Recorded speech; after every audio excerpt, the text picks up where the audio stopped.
प्यारे साथियों, आप सभी का स्वागत करता हूं अपने एमआरएस स्टडी परिवार में। तो डियर, आज की इस वीडियो में मैं यहां पे बात करने वाला हूं, एक इन्फॉर्मेशंस आप लोगों के साथ शेयर करने वाला हूं। तो क्या इन्फॉर्मेशंस है? देखो, मेरे पास कई सारे कॉल्स मैसेजेस आ रही हैं और ये रिगार्डिंग है बिहार एलआरसी में जो वेरियस पोस्ट पे बहाली निकाली गई थी, जिसमें अमीन, कानून गो, एसओ, क्लर्क, ये तमाम के लिए। तो जिसमें ये बोला जा रहा है कि कुछ लोग मैसेज करके मेरे को बोल रहे हैं कि 27 जनवरी को आंदोलन रखने वाले हैं। कुछ लोग जो है बोल रहे हैं 28 जनवरी को जो है आंदोलन रखने वाले हैं। देखो डियर, मैंने ऑलरेडी कई बार मना भी किया था और एक बार देखो, मैं ये नहीं कह रहा कि आपको जाना चाहिए या नहीं जाना चाहिए, ये पूरा का पूरा आपकी मर्जी है, ठीक है। लेकिन मैं ये कहूँगा कि आप लोग डिवाइड मत होइए, आप लोग यूनाइटेड रहिएगा, तभी आप किसी भी जंग को जीत सकते हैं।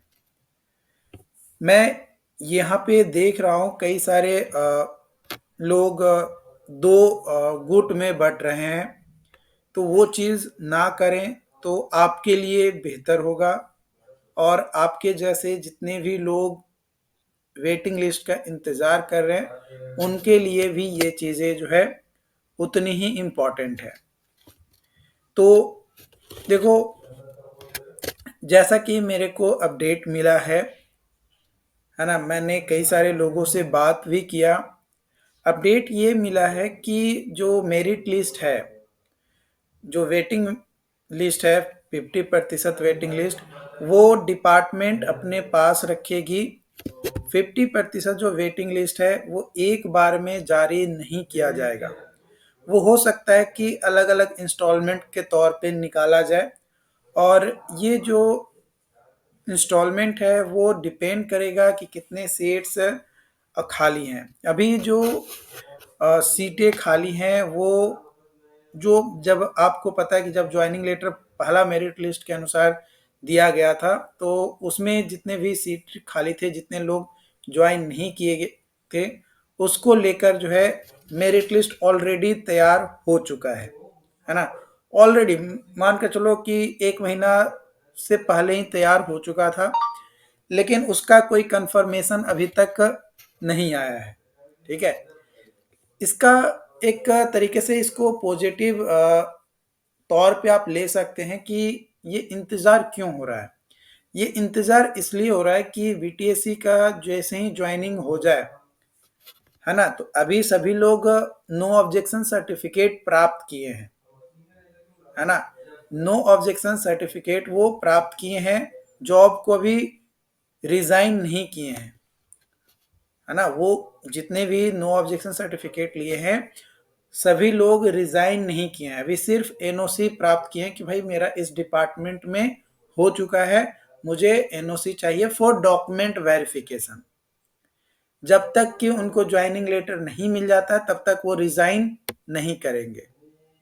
तो जब वो रिज़ाइन करेंगे, तब जो है एक डाटा निकलेगा, डिपार्टमेंट उसको देखेगा कि किस डिस्ट्रिक्ट से किस पद के लिए कितना सीट खाली हुआ है।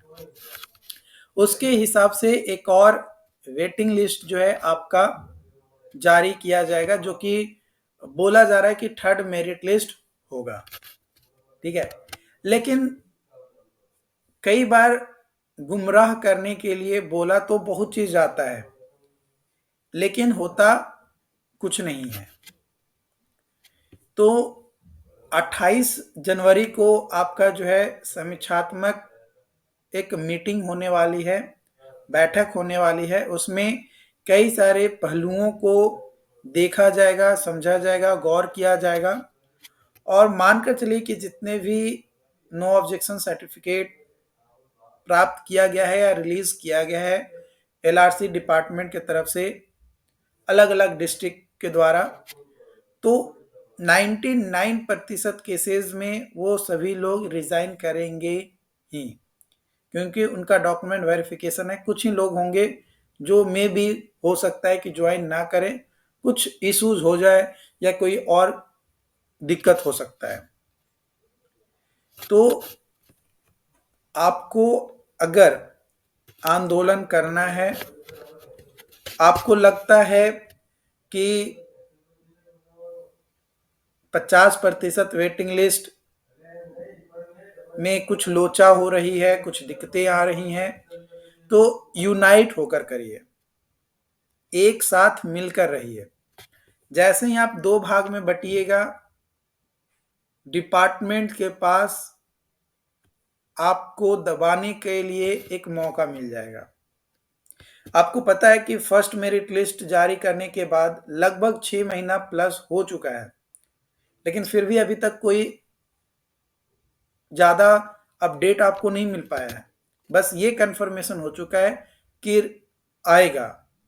एग्जैक्ट डेट अभी भी आपको क्या, किसी को नहीं पता कि एग्जैक्ट डेट कब आएगा, कब रिलीज होगा। क्या वो 28 जनवरी को निकलेगा या फिर 4 फरवरी के बाद निकलेगा, यह अभी कुछ नहीं कहा जा सकता। और अपना जो मेन मुद्दा है, जितने भी वेटिंग लिस्ट का इंतजार कर रहे हैं उनका मेन मुद्दा यह है, 50% वेटिंग लिस्ट जारी किया जाए,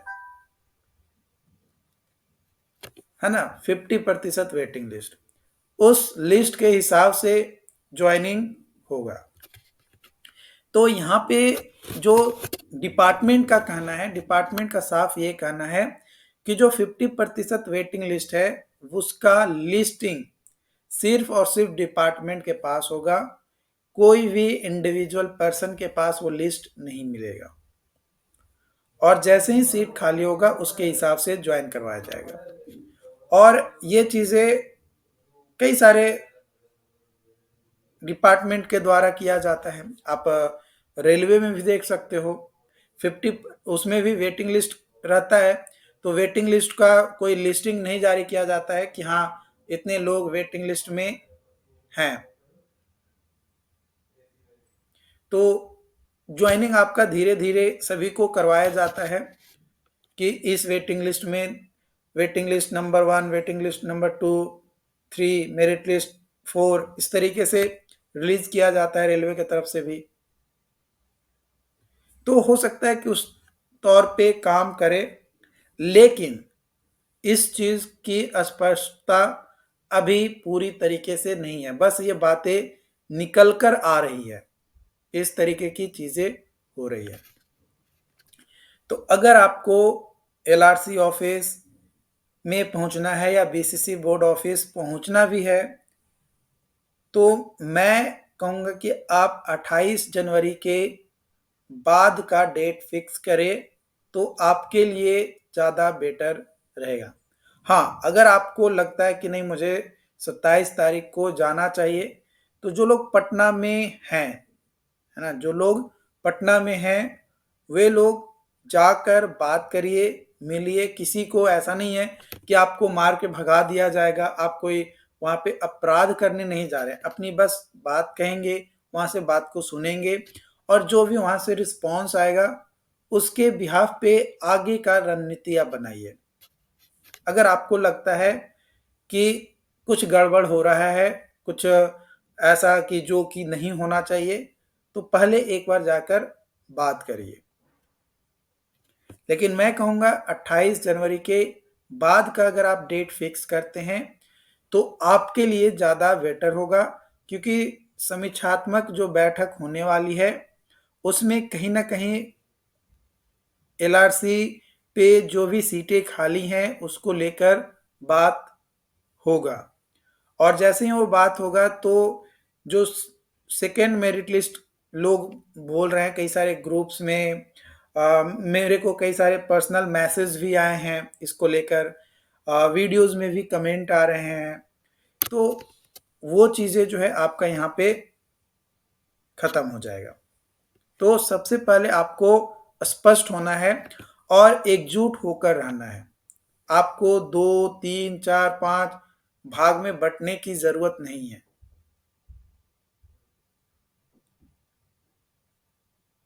ठीक है, जो लोग पटना में हैं, है ना, जो लोग पटना में हैं, 10, 15, 20 जितने भी लोग हैं, जो पटना में रहकर पढ़ाई कर रहे हो या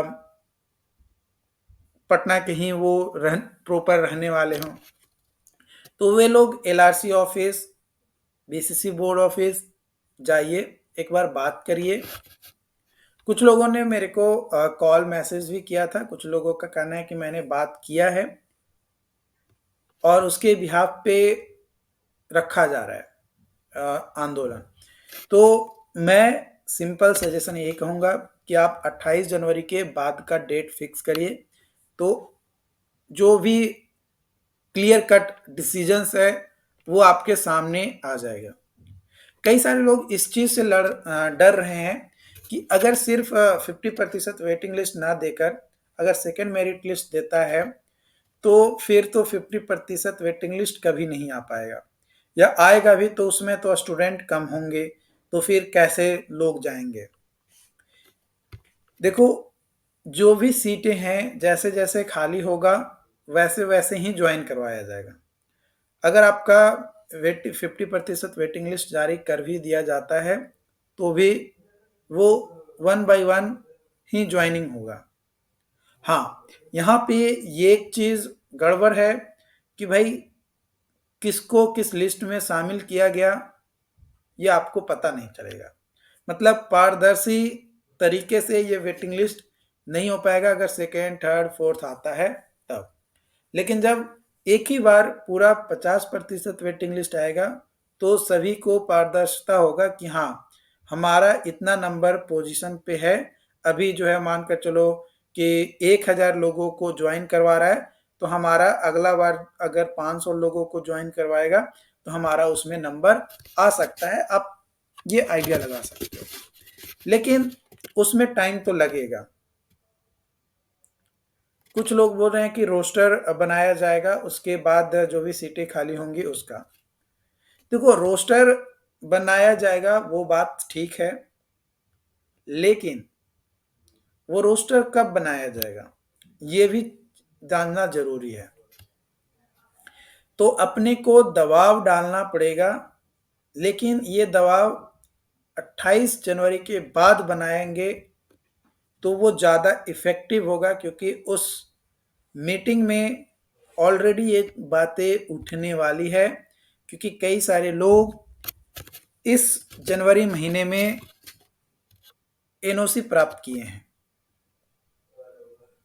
ओके, तो उसको लेकर बातें चलेंगी, तो थोड़ा और सब्र करिए 28 जनवरी तक। लेकिन जिनको लगता है कि हमसे सब्र नहीं हो पा रहा है, थोड़ा इंतज़ार नहीं हो पा रहा है, हमें और क्लियर कट सेटिस्फैक्शंस चाहिए, तो वे लोग, जो लोग पटना में रह रहे हैं, वे लोग जा सकते हैं। ज़्यादा भीड़ बनाने की अभी ज़रूरत नहीं है। जिस दिन ज़रूरत पड़ेगी ज़्यादा भीड़ बनाने की, ज़्यादा लोगों को इकट्ठा कराने की, उस दिन डेफिनेटली हमारा चैनल आपके साथ है। मैं हमेशा आप लोगों के साथ हूँ। आप जब बोलोगे तब हूँ, लेकिन कुछ डेट आपको फिक्स करना होगा, जो ऐसा डेट जिस पे हर कोई पॉसिबल हो जा पाना। बाकी अगर कोई पॉइंट्स छूट गया हो जो मैं इसमें कवर नहीं कर पाए हूँ तो आप कमेंट करके हमें बता सकते हैं। बाकी अपने तमाम साथियों के साथ शेयर करिए। मैं यही कहूँगा कि जो लोग पटना में रह रहे हैं या पटना में हैं प्रेजेंट टाइम में, वे लोग ऑफिस में जाकर अपनी बातों को रख सकते हैं, पूछ सकते हैं। ऐसा नहीं है कि आपको भगा दिया जाएगा, आपकी बातों को वहाँ पे सुना जाएगा। ओके, या तो डायरेक्टर सर से या जो सचिव हैं उनसे, किसी से भी आप बात करिए, लेकिन बात करना जरूरी है। आप अपनी स्पष्टीकरण वहाँ से प्राप्त कर सकते हैं। ओके।